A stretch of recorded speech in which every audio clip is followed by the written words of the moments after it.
What's up, guys, and thanks for joining me today. Today I'm reviewing Stranger Things Season 2. Now, I know I didn't review the first season.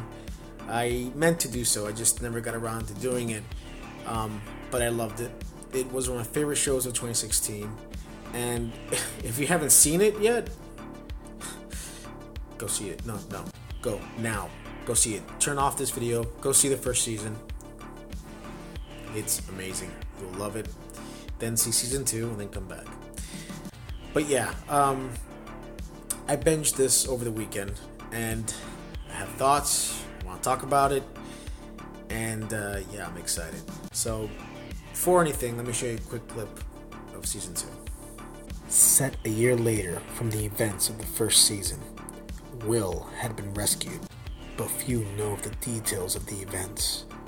When Will is found to be still influenced by the entities from the Upside Down, his friends and family learn there is a larger threat to the universe from the Upside Down.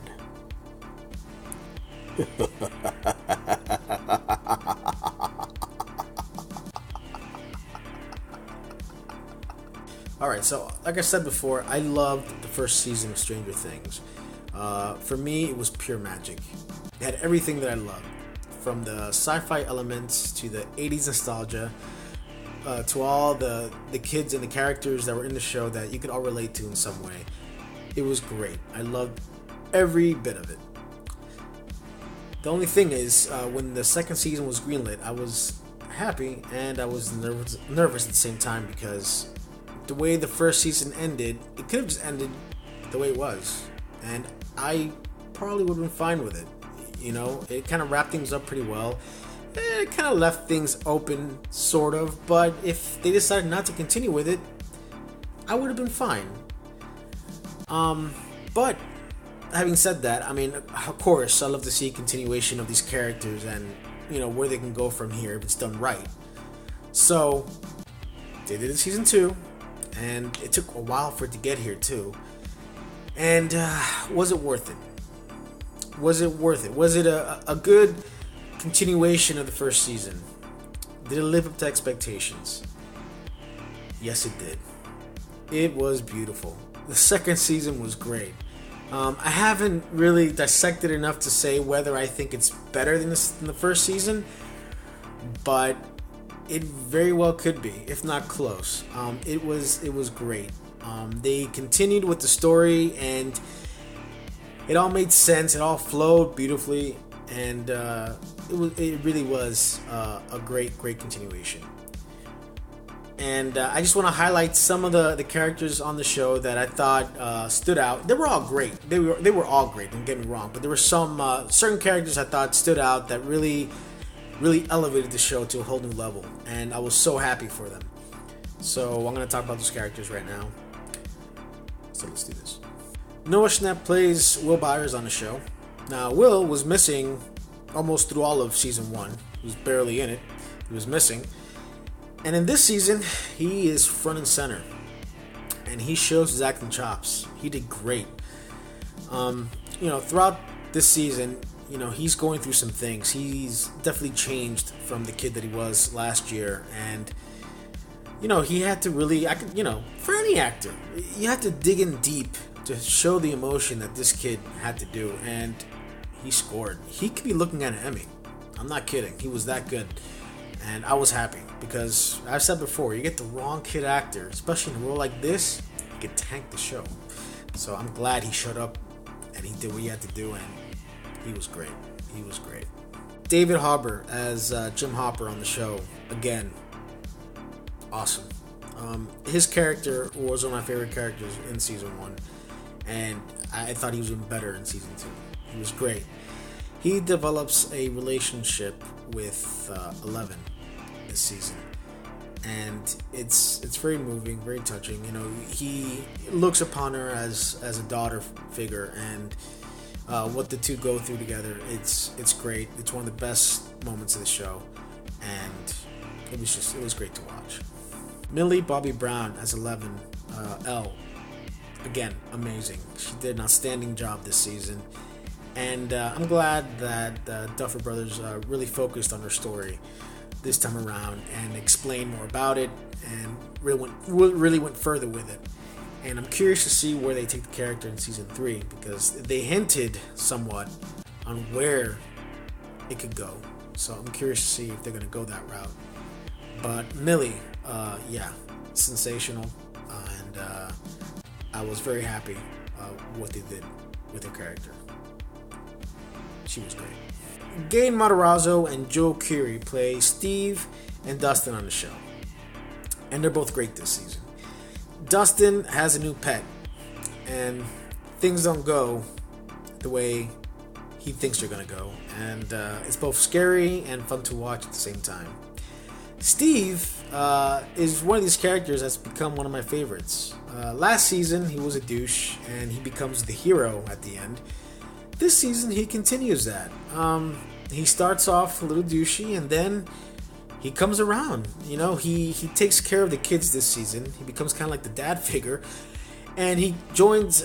He has a cool bond with Dustin, and he's just a great character. You know, he's also there to service the love triangle that is Steve, Nancy, and Jonathan, because you know all these shows have to have that, right?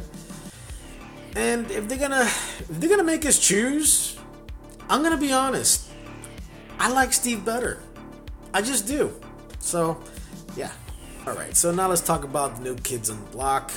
We have Sean Astin, who plays Bob, and we have Paul Reiser, who plays Dr. Owens. And they were both great. Sean Astin is always great to me. You know, seeing him on the show, right away, I think The Goonies. And his character was great in the show. You know, it's almost like he was always there. He flowed very well with the cast, and he was a great character. Paul Reiser as Dr. Owens was also really good. You know, you weren't sure of his character's intentions at first, and you know, right away, as you know, knowing that he was on the show, I thought, you know, aliens, and he was a bad guy in Aliens, so I thought, you know, he's gonna be a bad guy on here too. His character wasn't at all what I thought he was going to be, and he was great. He really was. He was a great character. Sadie Sink and Dyke Montgomery play Max and Billy on the show, and this is where I thought the show went a little down, not much. I just think they went overboard with the characters, because I found Billy and Max to be a waste of time. I'm sorry, I just do.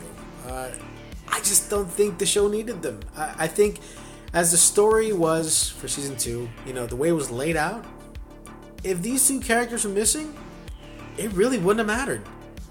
They really weren't necessary. You know, Billy was just there to be the new bully, cool kid in high school, which, alright, whatever, okay. And Max, to me, her character was just there to spark a new love triangle for Dustin and Lucas. Like, we need another one? Really? I just found it to be unnecessary. And you know, they weren't bad. Don't get me wrong. They didn't act bad. Their acting was fine. I just found them to be unnecessary. That's all. So in closing, season 2 was amazing. A great continuation to a great first season, and I'm really excited to see where they're gonna go in season 3. You know, season 2 wasn't perfect. They had its hiccups here and there. You know, like I said, Billy and Max, the new characters, I didn't really care for. They didn't have to be on the show.